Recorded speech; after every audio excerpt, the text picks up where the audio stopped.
All right, guys, welcome to the Sweat Podcast, episode 2. I am your host, Jeremy Mason. Welcome back, everybody. If this is your first time joining us, you haven't missed much. This is only the second episode. Um, as of this afternoon, you can go back and listen to episode 1 on all your favorite podcast platforms, including Spotify, iHeartRadio, Google Podcasts. There's a few others. Um, that's just the audio version, of course. And we got a loaded show for you guys today. A lot to get to. It's gonna be crazy. Got a special guest interview from the other day that I will be playing for you guys. You're not gonna want to miss that. Uh, so we're gonna jump right into it, guys. Like I said, loaded. Probably a little bit of a longer show today. It's gonna take a while to get through all this. So if you don't get to listen to the entire live broadcast, make sure you go back and listen to the audio version once it's uploaded, probably tomorrow, to your favorite podcast platforms.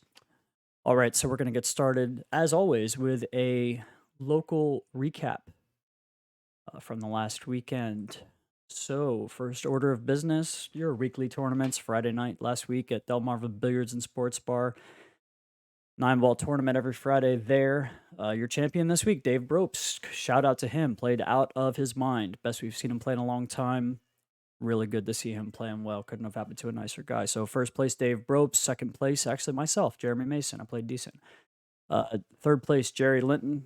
He's been there 3 times. He's finished high 3 times. So shout out to Jerry. And fourth place, strong finish from Steve Mirando. So while we're on it, Delmarva Billiards and Sports Bar in Dagsboro, Delaware. Shout out to those guys doing big things. Got a kitchen on the way. They've just announced that they will have diamond tables as of probably August 9th, coming real soon. So, and probably as of this week, I believe, for the Friday night tournament, Predator Arcos 2 balls on every table. So just a lot of great things they're doing there, and I'm happy to be associated with that room. So thanks to Jeff and Alyssa for everything that they're doing. Friday night, 9-ball tournament at Brews and Q's on the Boulevard in Glen Burnie, Maryland. Tournament director this week was Rob Cord. $20 tournament. They have that every Friday. Check them out. This week, first place, Mike Newport. Second place, Dave Zacina. Third place, Tom Zippler. And fourth place, James Harris. Friday night short rack 8-ball tournament at the Green Turtle in Bel Air, Maryland. That is actually not a weekly tournament. They had that tournament sort of impromptu to replace the tournament that they have every Friday night at Pockets Tavern in Newcastle. There was an event going on at Pockets this week, Friday night. So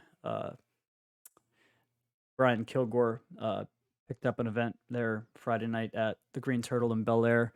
Short rack 8-ball champion, Louis Wahage. Shout out to Louis Wahage, might be saying that wrong. Miguel Tafano with the second place, and Curtis Branker in third, Jeff Jones in fourth. I think I have a graphic for that. There you go. There's your congratulatory post from Brian Kilgore. But notice that lower right-hand corner there. First place, $1,000 combined on a random Friday night. So good tournaments there. Brian Kilgore does a great job over at the Turtle, and payouts are sick, even for a little Friday night tournament. So shout out to your winners there. Friday night chip tournament at South Jersey Billiards. Tournament director Tony Rudy. They had 32 players, over 2K in the prize pool.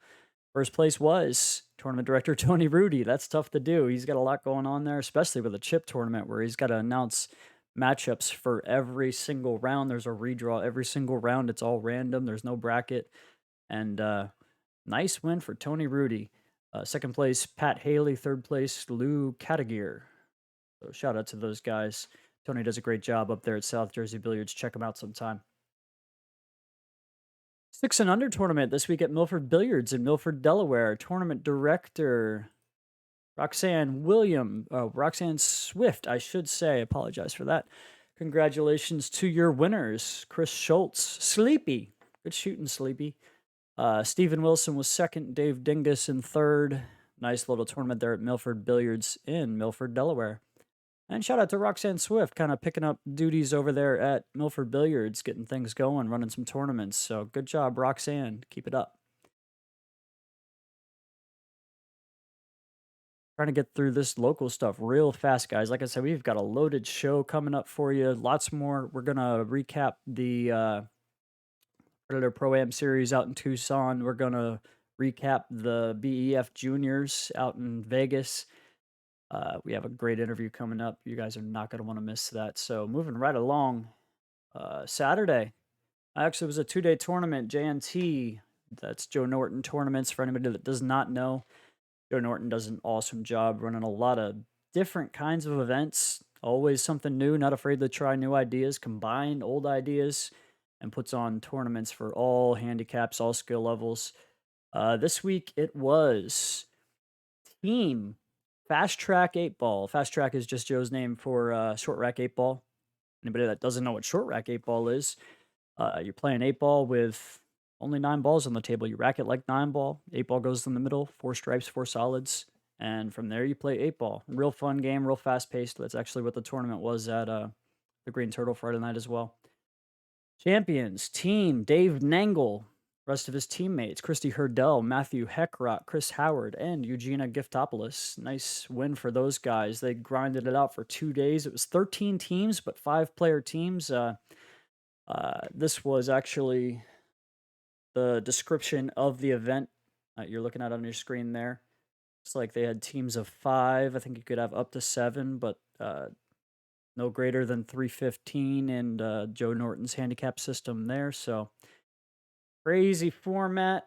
Looks like it was a lot of fun. That was at Brews and Q's. You can check out the footage of that at Brews and Q's on the Boulevard's Facebook page if you care to. Second place, Team Ashley Uphoff, and third place, Team James Harris. And there you go. Nice picture of your champions. Congratulations, Team Dave Nangle. And you can check out full results from that event on digitalpool.com. Joe Norton uses that for all of his tournaments as of not too long ago. So check it out. Moving right along. Chop Tank, Bowling and Billiards. They have a weekly 9-ball tournament every Saturday. Another custom handicap system by Danny Bell. You race to your number, and numbers range from 2 to 10, I think it is. But not like doesn't really follow your typical APA handicap range there. You have open players 8 or 9 and pro players 9 or 10. So tough tournament. John Moody Jr. back in the winner's circle, back-to-back weeks there. He won the first 2, and he's won the last 2 with a couple weeks off in the middle there. So second place, Charlie DeHaven. He's a 4. Third place, Ben Davis, strong player. And fourth place, Justin Turner. I think he's a 3. So you guys have not been to Chop Tank Bowling and Billiards for that weekly tournament. You're going to want to check them out. Anybody can play. Anybody can win. Here's your season standings. John Moody Jr. was already in first place. Comes in with another win. Increases his lead. He's got a stranglehold on these standings here. Rest of your top 25 listed here in ties. So I think you get 2 points just for showing up, and then of course the points increase as you get into the money. So that is your season standings. Shout out to Danny Bell and the rest of his family, the rest of the staff at Chop Tank Bowling and Billiards. You guys are going to want to check that place out first chance you get.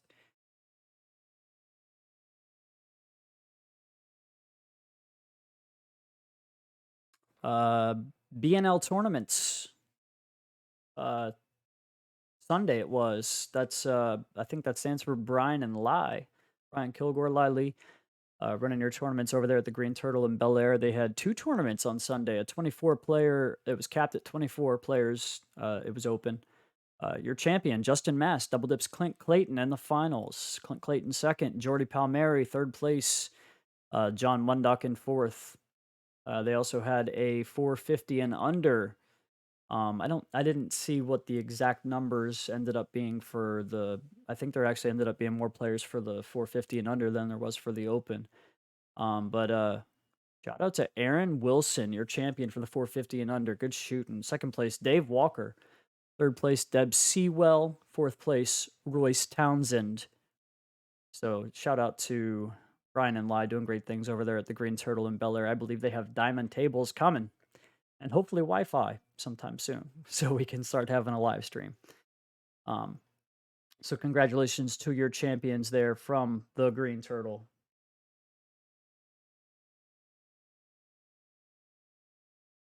There was also a Mez Pro-Am event at Markley Billiards up in Norristown, PA this week. I think Gary, I'm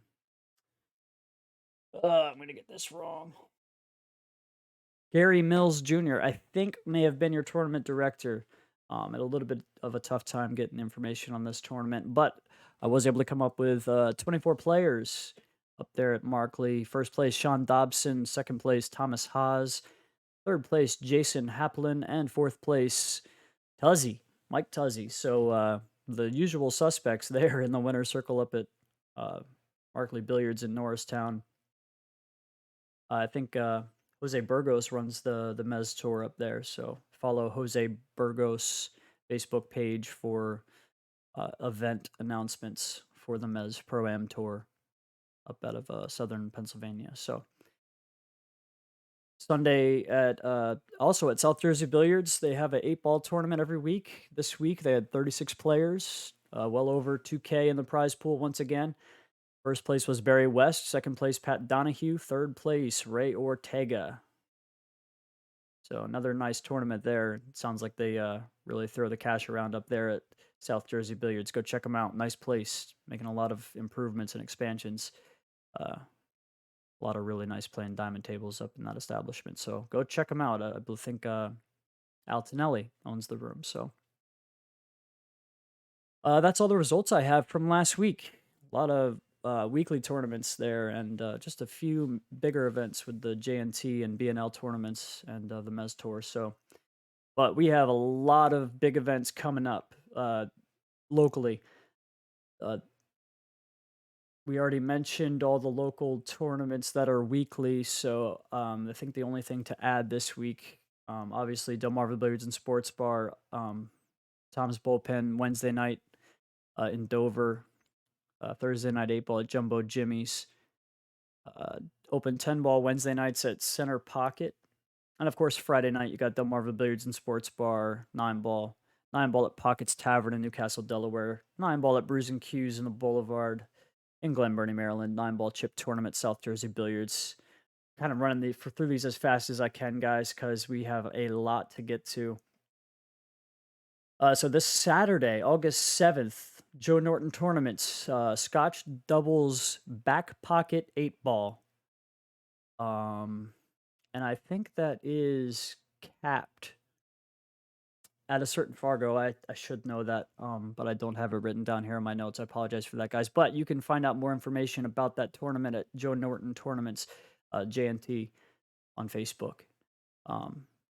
And he always runs great events. Also, I think he has a 470 and under 9-ball tournament the same day, also at Center Pocket in Bowie, Maryland. So Saturday, of course, as always, Chop Tank Bowling and Billiards Weekly Handicap 9-ball tournament. And Chris Wilburn with a DM VAT event number 14. That's at On Q Sports Bar and Grill in Front Royal, Virginia. I know that's a little farther away. We don't really report that far away for local tournaments per se, but Chris runs tournaments at a lot of different venues, and he's in the area quite frequently. So we'll shout out to his tour for that event. Sunday, August 8th, coming up, BNL tournaments, 1200 and under Scotch doubles, 9-ball at the Green Turtle in Bel Air. Contact Brian Kilgore or Lai Lee for information on that tournament if you'd like to play. But the following weekend coming up, huge weekend in the area, August 14th and 15th, Chop Tank Bowling and Billiards. We have a 625 and under. That's going to be a great event. I think there's about 40 players signed up already. I believe Danny will take up to 64 players for that event. I will be there playing and live streaming. You can catch the live stream for that tournament on the Sweat by Jeremy Mason. Don't miss it. We'll have live commentary for you as often as we can throughout the event and all the way through the finish from the time that I am eliminated. So don't miss that one. Also, Dynaspheres Cup 10 ball, Billiard Sports Network putting that one on. It's going to be at Bank Shots Bar and Grill in Laurel, Maryland. Great event. If you are not signed up for an event that weekend, you want to jump in that one. That's a good tournament. Both Dynaspheres events so far have been outstanding. So check out Billiard Sports Network on Facebook and get in contact with Josh Satterfield or Jake Lawson to get in that event. And if you are not there, check out their live stream. It's going to be good. It's always good. So check them out. Same weekend, Saturday, there's an open tournament for the Black Cat Pool Tour. That's at Center Pocket. And then Sunday, 549 and under, also at Center Pocket. Check out the Black Cat Pool Tour on Facebook. He has a website as well. There's also a Scotch doubles tournament at Bell's Bar and Grill in Frederick, Maryland. Tournament director, I believe, Sarah Ivins. Check out. You may have to go to Sarah Ivins or David Mason, Maryland David Mason, not my brother. Check them out on Facebook for information on that tournament. I think there's a few spots left for that tournament if you'd like to get in that. I think that's everything we have to get to locally, guys. I wanted to bang that out as fast as I can. I don't know if I'll always go through the local stuff that fast. I'd feel like I kind of glanced right over everything there. But congratulations to everybody that won and placed in the tournaments this weekend locally. And but I wanted to get to today's interview. I know I have not announced who it was with so far. Big surprise. I'm excited. I think you guys are going to enjoy it. The topic is pool commentary, and I was able to get in touch with one of my favorite pool commentators of all time. Some of you may know him, some of you may not. It is not Jeremy Jones. Apologize for that. He's probably on the top of everybody's list. But guys, without further ado, sit back and enjoy it. The interview takes about 36 minutes. And I think you guys are going to like it. So without further ado, I'd like to introduce to you guys the corner man, Freddie Agnir.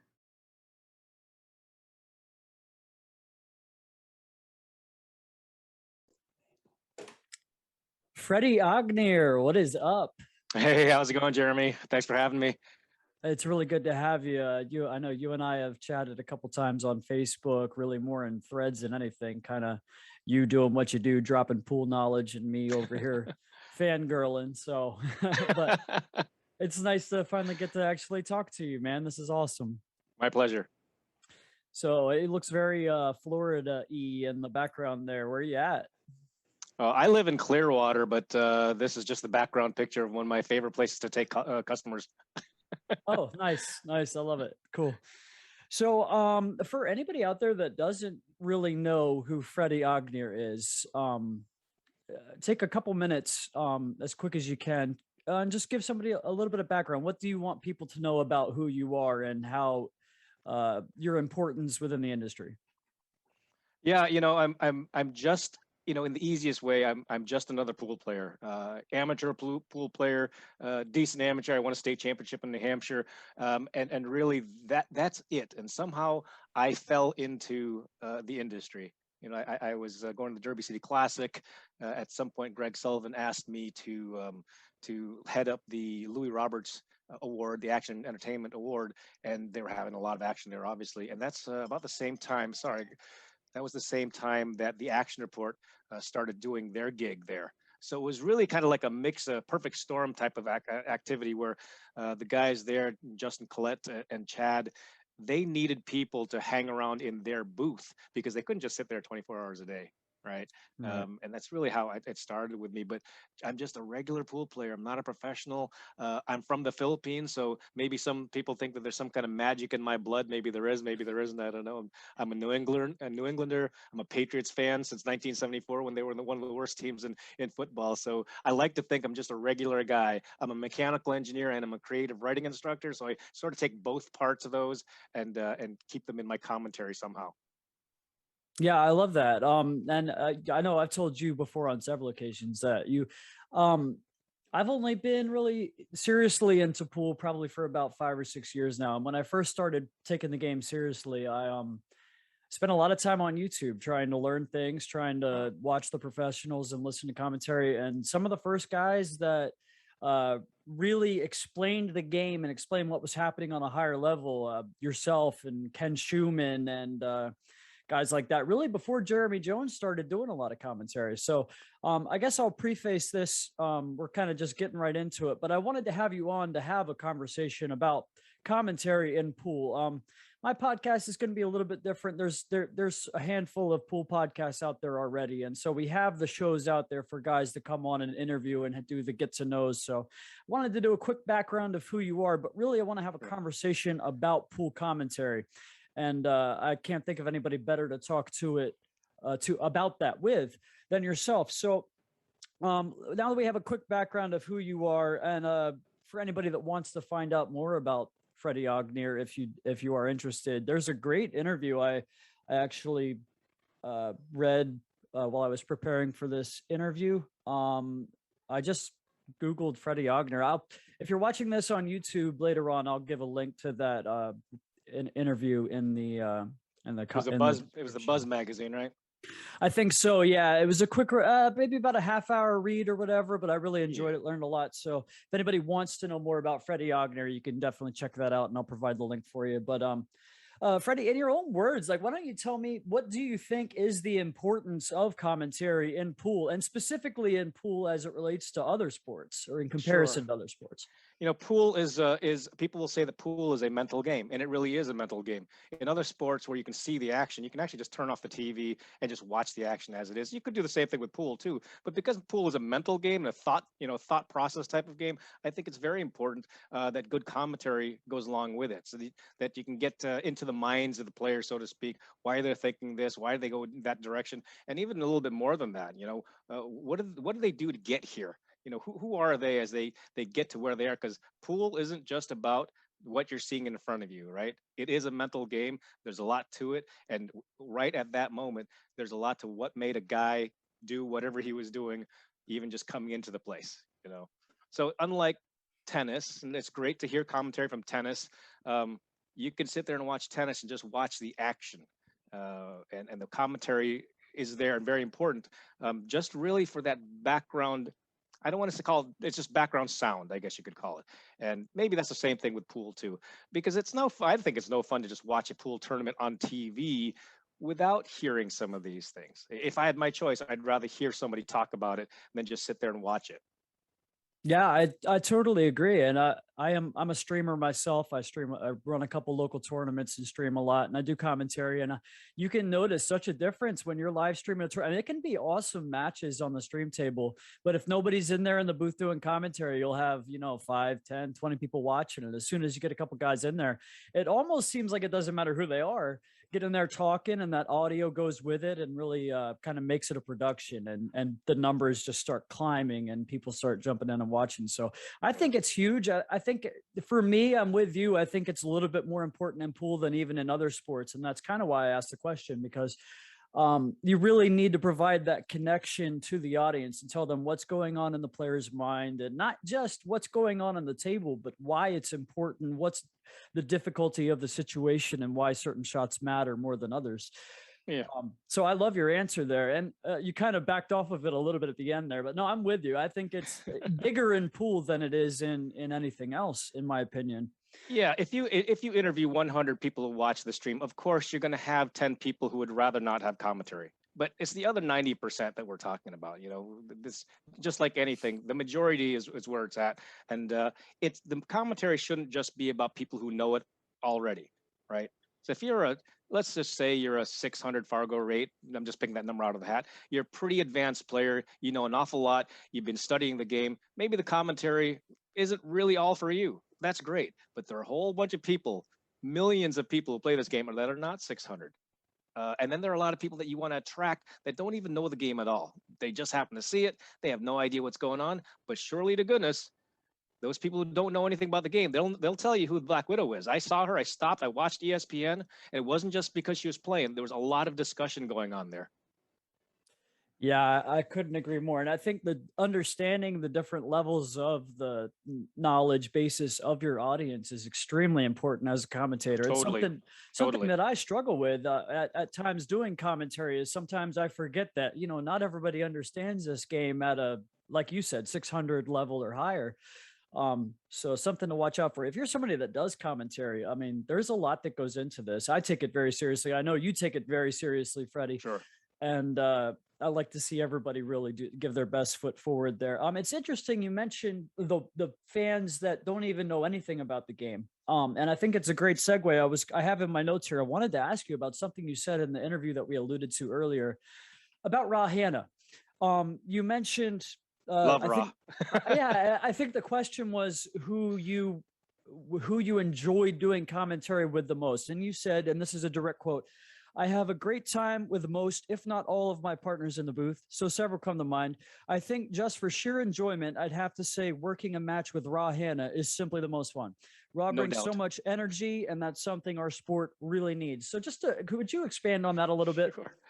Look, we watch a lot of 9 ball or 10 ball, and everybody knows that the guy's trying to play the 1 ball to get to the 2 ball to get the 3 ball. There's not much more to it than that. I mean, obviously, there's more to it than that. If we don't start reaching out, in my opinion, to the mainstream public, again, if you take 100 people off the street, 90% of them they're going to enjoy more excitement. The other 10%, you take it or leave it, right? Now, if we just interview 100 pool players, that's a totally different subject. Pool players are pool players; they already know what they know. It's the general public. That's what I'm talking about. And I would say the excitement and the energy that Raw brings to the table will appeal to more average people. Those people that we want to get involved into pool, those people we want to get excited about pool, than just the regular. He's trying for the 1 ball, going one rail for the 2 ball, trying to get position on the 3 ball type of thing. All that type of commentary is great, but yeah, it's got to be the next level, which is also it kind of segues into things like what Matchroom is doing. All of their tournaments are for the excitement. They're trying to do everything they can to get things as exciting as possible, and that's what Raw does all day long. That's him to the nth degree. Yeah, and while we're on it, I'll just give a quick shout out to Raw and anybody that doesn't know the work that Raw is doing with the JIC and that tour that he's got going on for the junior players is out of this world. The kids are loving it. They're traveling around the country playing each That's other all the time, fantastic. and he just does an awesome work. And if you haven't checked him out, check out On the Wire Creative Media on Facebook or YouTube. So shout out to Raw, awesome guy, and definitely something that pool needs, like you alluded to. So let's get into a little bit about. I think that's a great way to get into pairings in the booth. Because in my opinion, you're not going to get a much more of an odd couple than Freddie Agnir and Ra Hanna. You're kind of the calculated, really, really knowledgeable. You know the history of the game. You know the players. You know the game itself. And Ra, he not to knock his knowledge at all. He's very knowledgeable, He's but very knowledgeable. his style is so much more in the opposite direction. He wants to highlight the feeling of the arena and the energy of the players and really really bring to light the moment and all that. He's so good at it. So I think it's I'm sure you guys worked well together in that regard because you were kind of yin and yang in that regard. Um, and I think we that's something that productions need to pay attention to in the future. What are your thoughts on that? Yeah, I think so. I think that when you're in the booth with a partner, it doesn't matter who it is, you have to read each other and you have to be able to work well together. If you're always stepping on each other, if you're always arguing, like if your whole point of being in the booth is trying to be right more times than your partner, that's not a good partnership and that's not good for pool commentary, in my opinion. I've worked with a lot of different guys, and every one of them are different. So with Ra, I know what he brings, what he wants to bring. Like you say, he's very knowledgeable, but he actually doesn't play that card as much as he should. Well, or he could, I should say. And because I know that's what he brings to the table, then I try to offset and play off him. You'll see me a little more excited with Rob because he brings that energy. But at the same time, I don't want to be as excitable as he is, because then suddenly we'll only be targeting one type of audience if we're both just excited and excitable. So I got to kind of like balance out how much he's bringing into the table for just sheer energy, and then bring it right back to that technical kind of this, technical time of commentary. But all the guys that sit in the booth, it's the same thing. I got to read off them, see which direction they go, and try to complement their style. Yeah, I love that. And every Tony Romo needs a Jim Nance, right? Like the Right, guy, exactly. and I think we can't understate it enough, the level of humility that goes into being the other guy. And that's Sure. kind of what we're talking about. I think Raw is a great example of it, because there's not nobody out there knows what Raw knows, or knows the level of intelligence that Raw brings to the table, and he does not care. He makes it so much not about himself in that regard. He Absolutely. doesn't get like, as far as he knows, everybody out there, he could be an APA too, for all anybody knows, for what he shows in the booth. And he's not, by the way. I don't want to ruin his action, but he's You know what? Maybe that's the play. I I can don't shoot. know.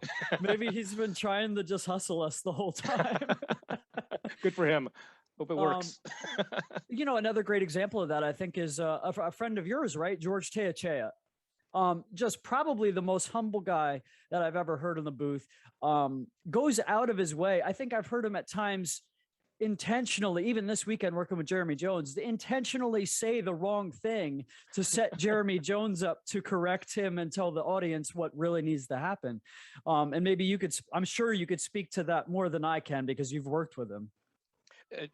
George is one of the most knowledgeable players I've had the privilege of being in the booth with. He is a champion. He's an Arizona State champion. There's absolutely nothing he doesn't know about this game and all facets of the game. And so he's been one of the most enjoyable partners in the booth for sure. I can't speak highly enough about him. Yeah, it's funny because, like I said, I'm relatively new to the game. I've been taking it seriously for about 5 years. And so 3 or 4 years ago, when I started listening to some of these productions, I'd hear George do that. And I didn't know that. I didn't know how much he knew and all this. And I'm starting to learn, like, this guy knows what he knows the game, and he's just goes out of his way to take on that humble role and be the setup guy for the other guy. And that takes a really special person to do that, in my opinion. Well, I think if you're sitting in the booth with a Jeremy Jones, for example, it alludes to what I talked about earlier. There's no reason to go in trying to one up your partner. Your partner's in the booth and you try to compliment, and obviously Jeremy Jones is going to be one of the most knowledgeable people you're going to have in any booth. And therefore, my effort would just be to make sure that his knowledge and experience, shines and comes on out. Jeremy doesn't have a problem with having it come out. He doesn't need a setup man, but certainly in the booth with him, it's his show. There's no question about it. And you have to be humble enough to do that, to play that the second fiddle guy, because that's what you're going to be with Jeremy Jones, best commentator in the business. Absolutely. And it's what we talked about with the football. Like, Jim Nance knows, like, nobody's there to hear him. Like, right. It's tough, but it's not a knock on the talent and the knowledge of Jim Nance. It's just a testament to how great and knowledgeable Tony Romo is. And the same thing with Jeremy and whoever happens to be sitting in the booth with him at the time. So I'm curious, I think it sounds like we both agree that Jeremy Jones is the GOAT, but I'm curious, other than Jeremy Jones, let's take him off the board. Let's say you had to draft a team of pool commentators. I'm curious who your top 5 would be, and just leave Jeremy out of it. We'll assume we all think he's maybe one. Sure. I mean, I think Jeremy's number one because of a lot of things. We can talk about that later, but I really think that Carl Boyes is probably the best overall commentator I've heard. And I say overall, even though I say Jeremy is the best, Carl brings a lot of other things to the table that Jeremy generally doesn't, which is why, like if I talk about an all-around game as opposed to just the technical commentary type of game, I really like Carl Boyes. I like his voice. I like how he brings in other things that aren't about the match right there, some personality, some background information, and his humility. Carl's a world champion, and sometimes he's as humble as anybody while he's on the microphone. And then a second person right after Carl, for my side, would be Niels Feyen. I think that Niels, from a technical standpoint, brings out more about shots than any other commentator except for Earl Strickland. And then going to Earl, would I have Earl on my draft list? Probably. There's some challenges I have with Earl. Fantastic commentator, but it kind of goes back to what I said before. What's your audience? And if the audience is like, a brand new player, the spouse of a player trying to sit there, I'm not sure Earl's commentary is going to work out. But certainly for 400 Fargo rates and up, Earl's commentary is some of the best teaching tools out there. So I'd strongly, encourage people to listen to him. And probably the last person on my list, because he focuses a lot on 8 ball and he's a lot of fun, is Bobby LeBlanc, Bobby Cotton. Bobby and I have done some great, and patting myself on the back, some great 8 ball commentary together. And if people just sit there and listen to what Bobby is talking about, he's right like 99% of the time from a strategic standpoint, from a pattern standpoint, and he's a fun guy. So fun, you're going to hear a lot from me. I like going in with commentators that are fun. All right. So if I had a draft team of the best ones out there, those are my guys. Well, I think your answer is great, and you do pick all these guys, maybe with the exception of Earl, I guess, and he's fun in a different way, right? He has all Sure. the stories and everything, but maybe not the funniest guy. Just kind of a he's funny too, but maybe I'm just saying it doesn't fit the same mold as Carl Boyes, Bobby Right. LeBlanc, and we'll say Ra Hanna. So, Right. but I think it's funny that your five that you're picking, other than Jeremy, are all guys that are kind of the other side of the coin to what you bring to the table. And so, And maybe that's how I bring it. That it's guys I would like to work with, or have no problem working with. It's I don't know why I don't say Alex Laley, because I know Alex is great. So maybe Alex is just the next guy.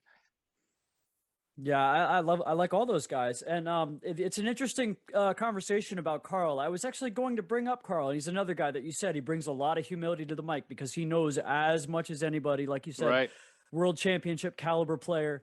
Um, Maybe a little bit of a different theory than myself on commentary, I'd say. And I think probably because I'm such a fan of Freddie Agnir, I would say my style is similar to yours. Probably I'm an amateur version of the professional that Freddie Agnir is. So, but with Carl, I think at times there are people that have that theory that let's bring in this audience that is outside of pool. And I think that's important. But for me, one of the things where I get off the bus with a lot of people is you can't dumb the game down. You can't water the game down. There's there you get to a point where somebody you may get them to understand what's going on a little better, but then they understand it and they won't care because the way you've watered the game down, Mm, you've taken out all the intricacy, you've taken all the why does anybody care out of it. right. You know what I mean? And so I think that's something we have to be careful with. Like, and that's why the pairings, in my opinion, are so important because you can have that guy like Raw Hanna who's going to be the hype and the excitement and the feel of the situation and bring in those people so it's a nice production. But then you have to have that technical guy there too so that they can understand that look, you're not just making the one and making the two. Like there's a lot going A on lot there, going you on, man. know? And that's that it's funny that the pool players, not intentionally, but the pool players hurt themselves by being so good. They make the game so easy looking that that's why a lot of people don't watch it so much. It's just, oh my god, this is so easy, and just 9 balls out there. If they're playing 9 ball, just these guys just kind of throw them in. They never have a hard shot. Why would I be interested in this at all? And on to the next thing. Whereas if a person is watching and they see some other sport like, oh my goodness, some of these Olympic sports that we have right now, badminton. This thing is zinging a million miles an hour. Most of us played badminton in our life. You can't hit it back and forth more than 2 or 3 times. And these guys are just slamming it, going. They say that shuttlecock can go 200 miles an hour off the racket. You Oh can't even my. see that off the racket. And yeah, so that pool is not a sport that looks difficult at the highest level. In fact, it looks easy, and therefore the commentary style, it can't be, if we keep on just making like, he's going to make the 1-2 and he's out here, which I'm guilty of saying sometimes too. Nobody's going to follow that, or less people are going to come into that and follow that. We need to make sure that it's still conveyed how difficult this game actually is, especially to the common man. Yeah, and I think like we all know at the very very highest level, a lot of these matches are a breaking contest, especially some of the Yeah, longer races and whatnot. Um, but I think we have to be careful how much we say that. I mean, every rack still has intricacy intricacies. and issues. It just because you know there's a 90% chance that the player that you're watching is going to be able to solve that does not mean not that there is nothing to talk about in the rack. Right. So I definitely think that you need both. I think we both agree on that. So one more guy that I'll mention with our list of commentators that we really like, and like I said, I agree with almost all of your list there. Ken Schumann is really probably the one guy, and yourself at the time, who really got me to get addicted when I first started playing. Because he is that guy that showed me as a new amateur player the intricacy of the game, and his commentary taught me patterns in 8-ball, taught me problems in 9-ball. And I can't tell you maybe one other guy that I'd rather, like, if you told me right now there's a challenge match coming up, 7-foot 8-ball, you could have anybody in the world commentate, I'd pick Ken Schumann. I'd rather Nice. listen to Ken Schumann talk about 8-ball than anybody else in the world. So Kenny's I think great. we gotta mention him. So Kenny and I actually got our start together. We were both out in Kansas City to watch a challenge match, and the TAR group asked us to sit in the booth, and we did it. And Kenny had been in there before, but he said he wants to continue on doing commentary, and it was that one match. It was Danny Harriman and John Schmidt, their second time around. It was that one match that really solidified to me that I'd like to do this too. And I got to say it's because Ken was so professional. He wanted a professional product.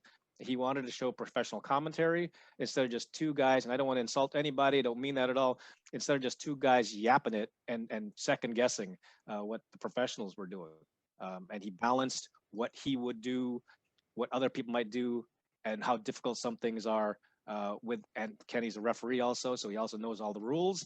And I added in my knowledge of the game and some history. And as partners, we did, again, patting myself on the back, we did a great job. And I would say that some of the work that we did early on, I think that it would be right to take a look at that and say that's a nice model of how you work two people in professional commentary.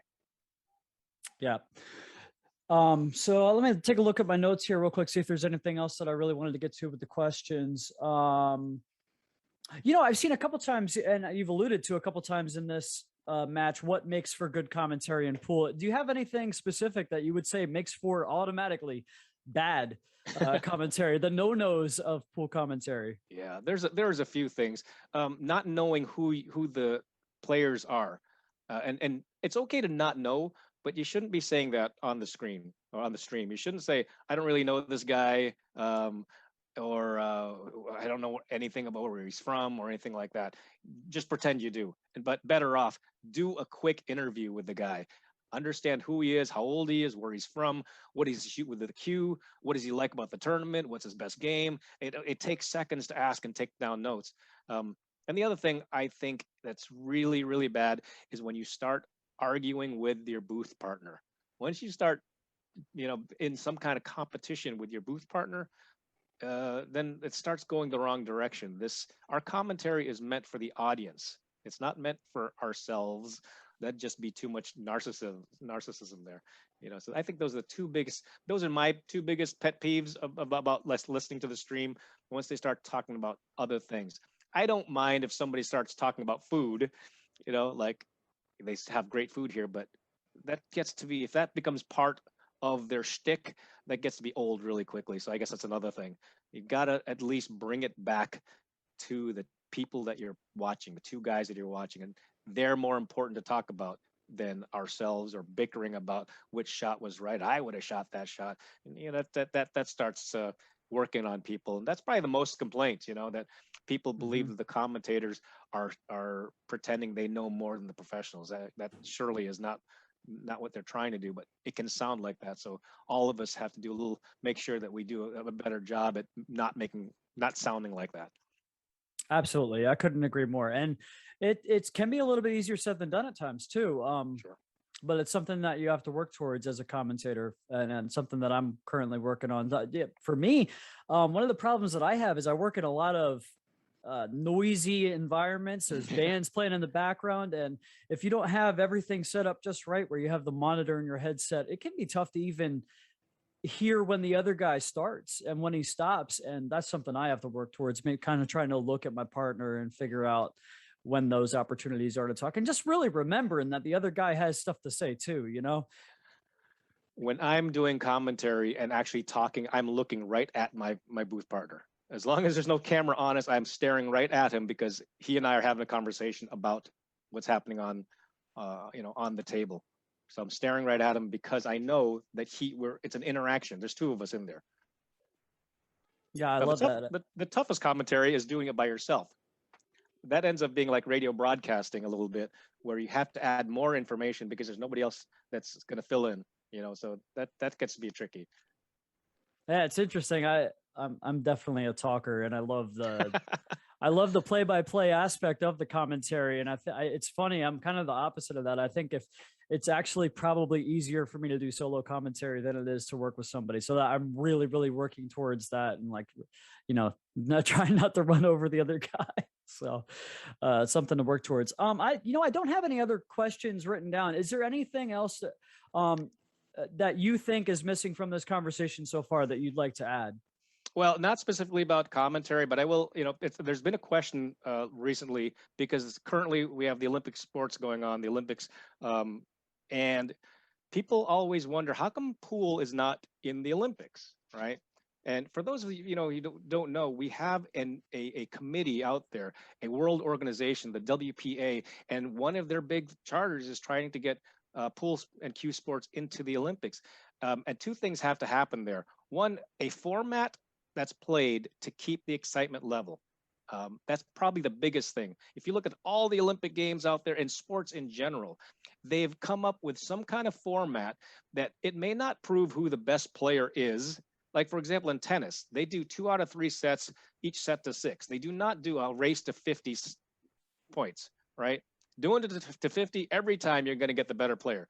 But 2 out of 3 sets, race to 6, might not get you the best player. You're just going to get the guy who got to 6 twice more than the other. And sometimes you're going to get an upset, which is why the format allows that and there's excitement to it. So the format in pool has to be something exciting. It's not going to be a race to 100. It's not going to be a race to 21. It's going to be something that gets enough excitement and has the ability for an upset. And then the second piece is that the commentary has to be exciting enough.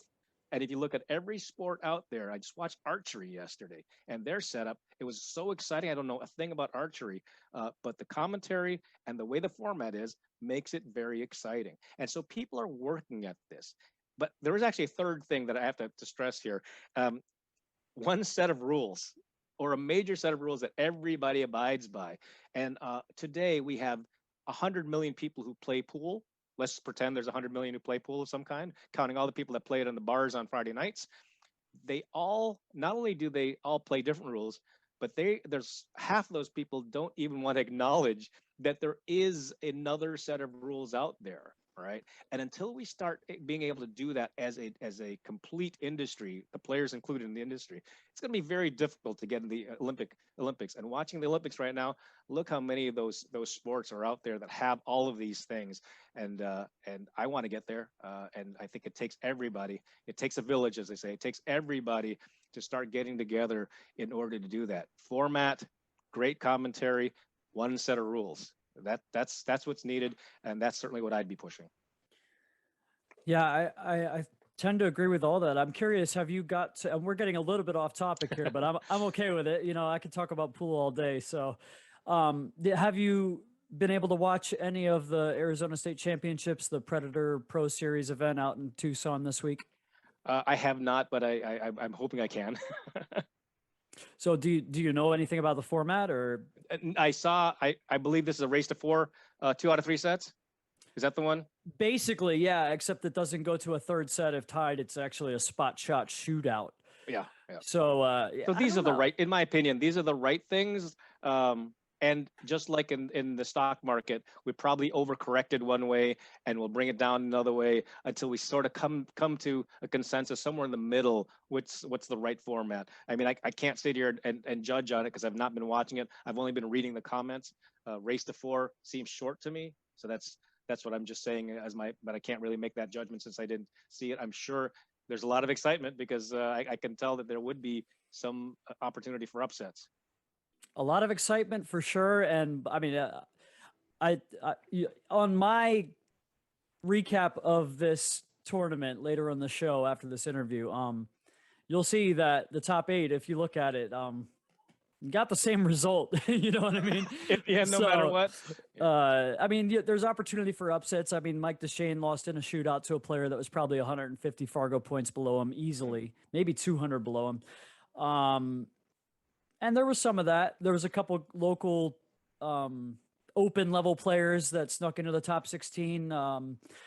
But 14 of the top 16 were the guys and gal, I should say, that Sure. that you would have picked at the start of the tournament. So as much as these guys are going to complain about the format, if it's better for the audience and you kind of get the same end result, really what you're saying is if you think you're the best player and you're complaining about that format is you want to get away without playing your best pool throughout the course of a tournament. That's all of us, unfortunately. Yeah, well, I mean, for sure.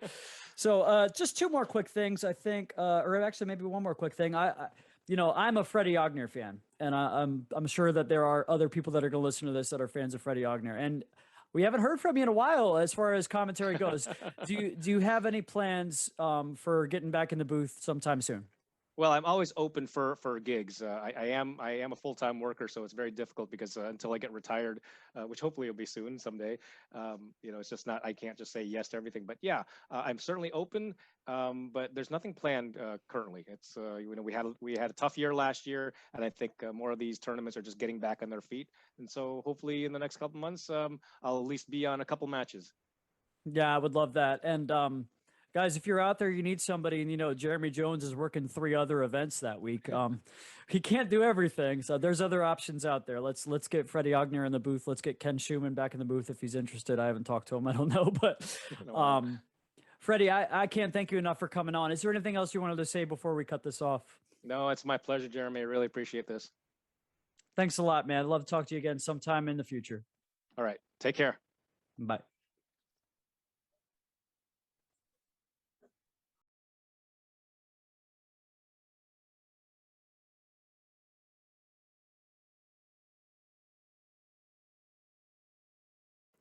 All right, guys. Yeah, once again, just want to thank Freddie Agnir for coming on.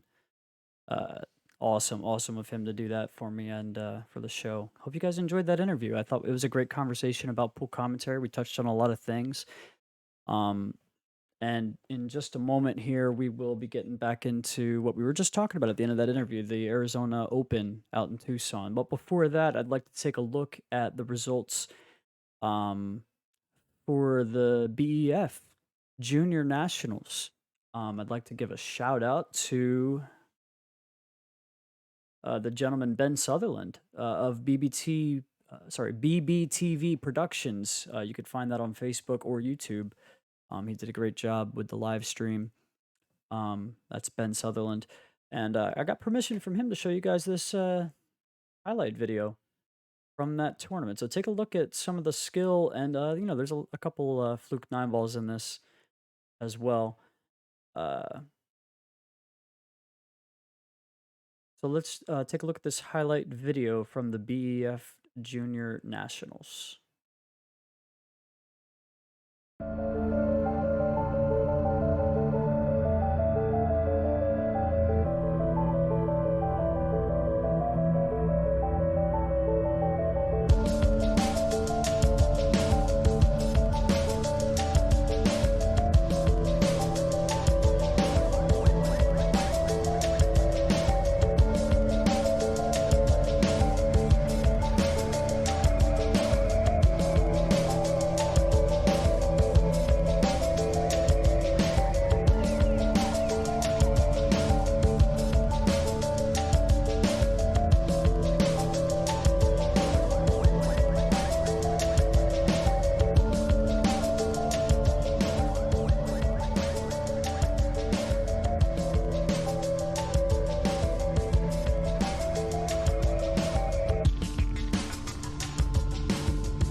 That was pretty cool. So once again, shout out to Ben Sutherland of BBTV. Check him out.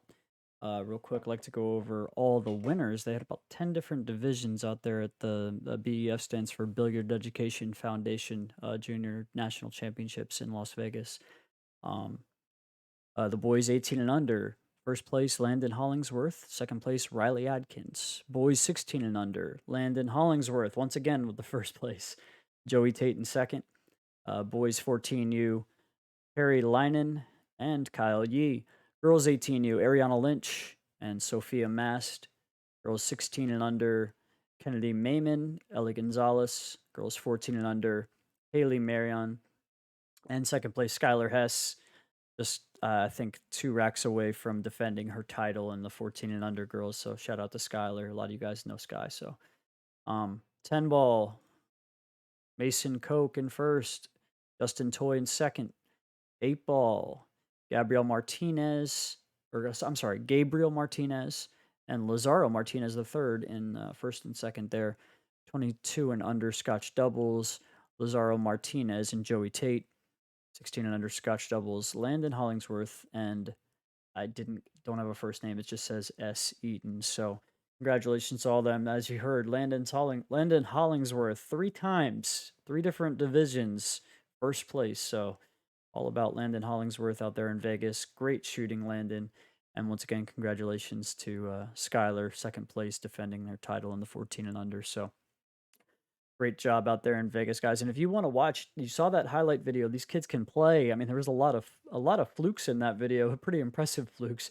But as you could see, the jump shots, the safeties, the kick safeties, these kids can really, really play. And if you want to watch more of them, check out Ben Sutherland's stream, but also check out On the Wire Creative Media. Raw Hannah has the JIC tour, and you can watch the kids pretty much every month. It seems like there's a stop somewhere. So definitely look that up and enjoy watching these kids play. And the future looks bright for pool.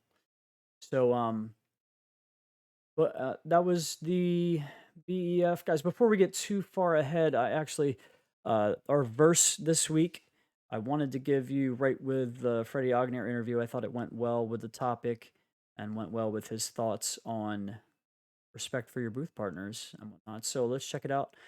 Philippians 2:3. Let nothing be done through strife or vainglory, but in lowliness of mind, let each esteem others better than themselves. Now, I thought that went pretty well with what we were talking about with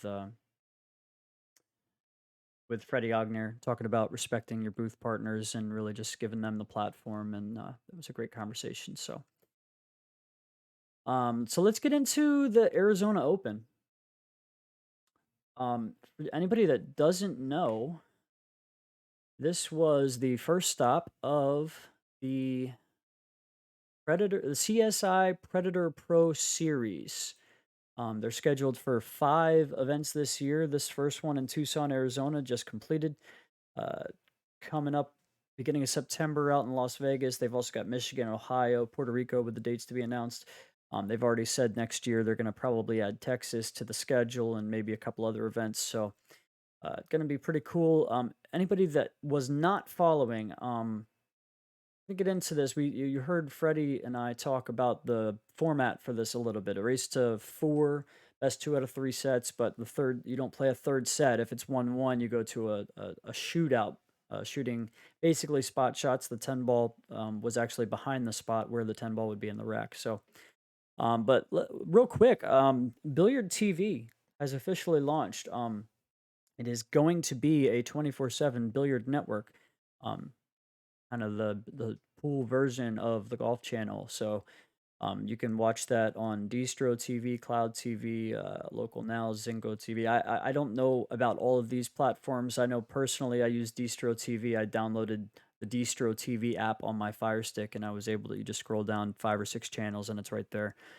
So it's pretty cool to see a billiard channel, and that's where you were able to watch the coverage of the event out there.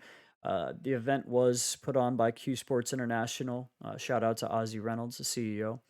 The Booth brothers were out there. They actually had a live show Friday night. Joey Ryan was on site. Joey Ryan played in the tournament.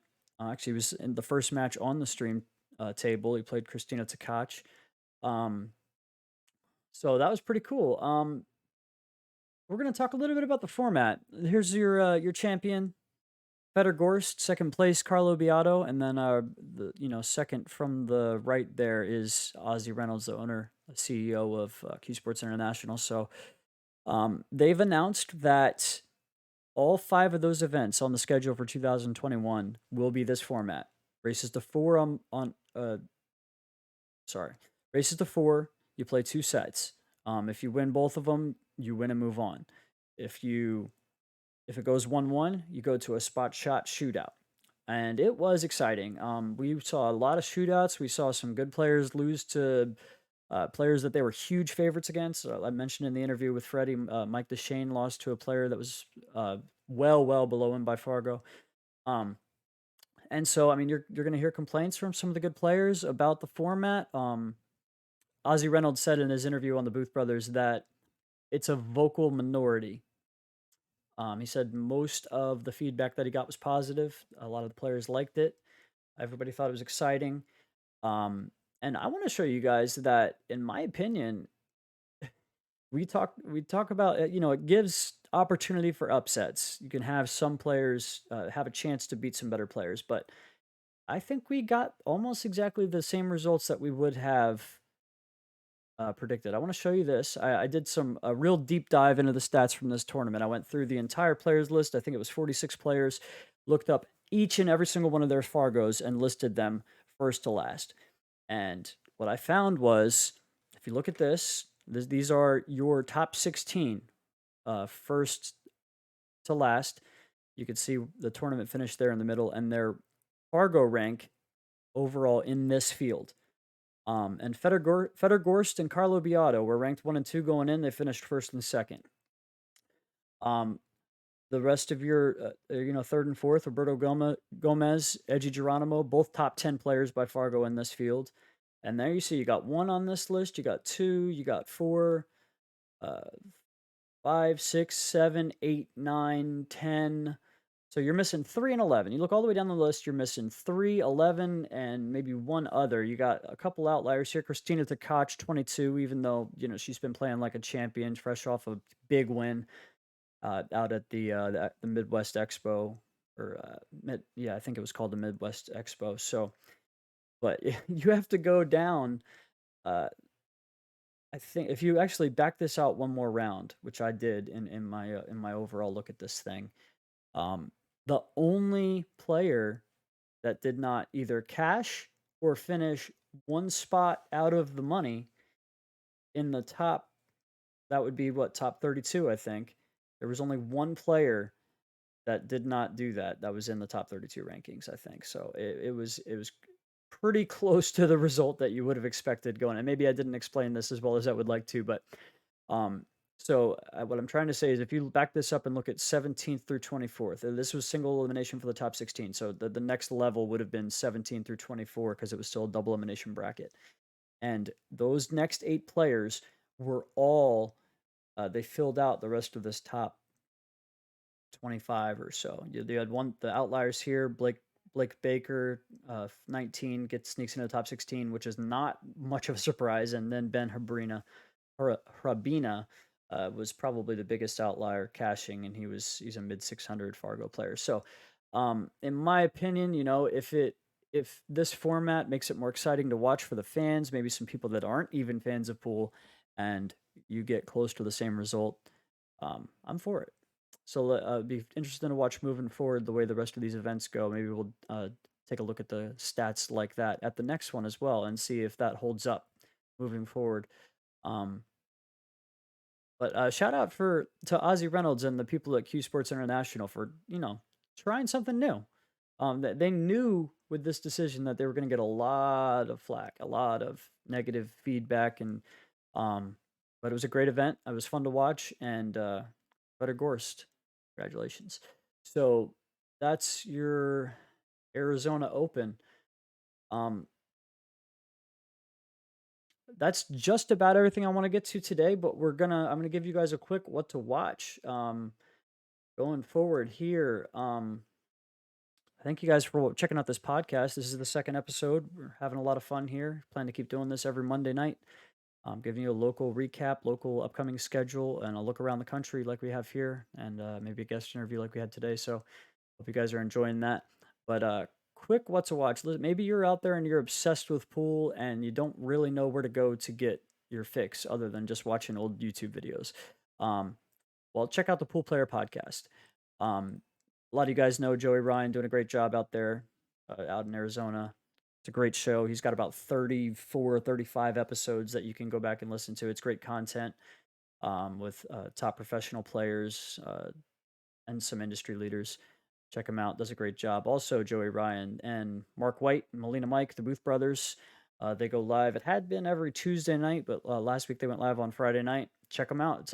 It's more of a live show. There's a lot of fan interaction in the comments. You guys can get on there and chat with them, have some questions answered.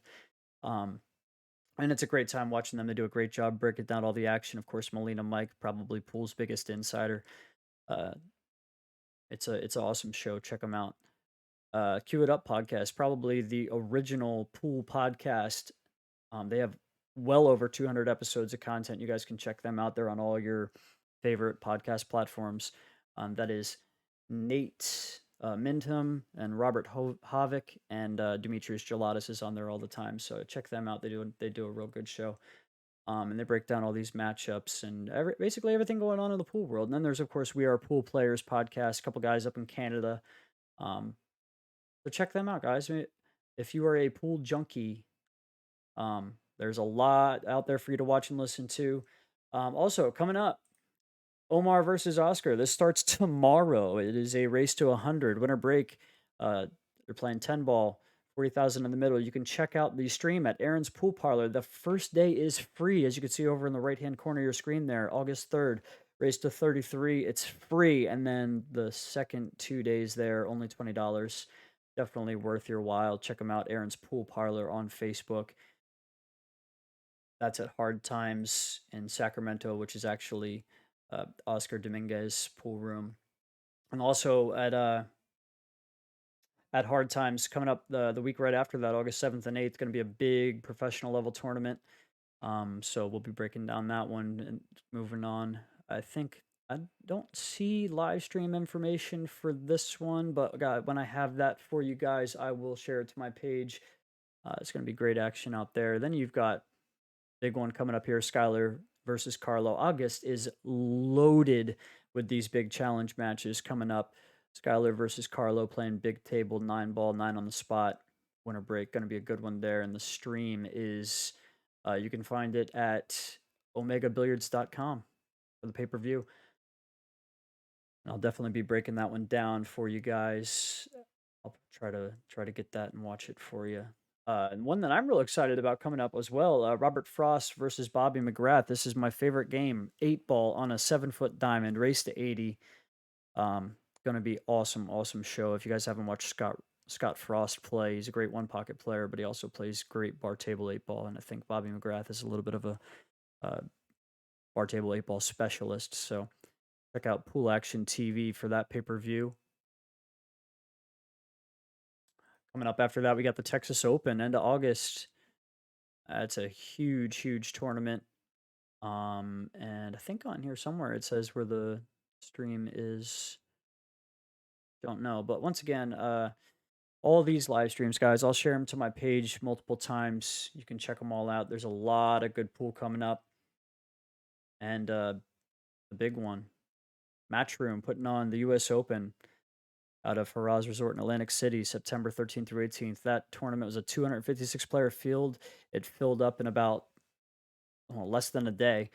It's going to be a great event put on by Matchroom. You can check it out on Sky Sports and DAZN if you're in the U.S.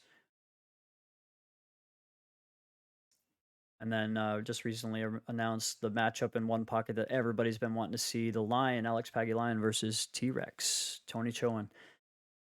They have announced the date, September 23rd through 26th. I guess they are still trying to set up where that's going to be at. And I think the live stream, once again, I should have wrote these down so I didn't have to search the Pool Action TV live coverage. Yeah, there you go. Check it out. Pool Action TV. Now, Pool Action TV guys doing a lot of these big long race events, and they have a yearly pass that you can purchase for, I think it's 120 for the first time, and you can renew it for 100.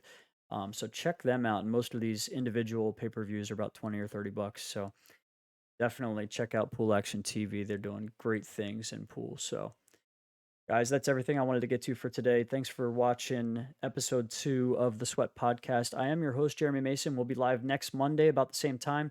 Don't have an announcement on the guest interview, but you guys are not going to want to miss it. I promise you that. And we'll break down some of these tournaments that we've announced that are coming up. So until next time, guys, I'm Jeremy, and you've been watching The Sweat.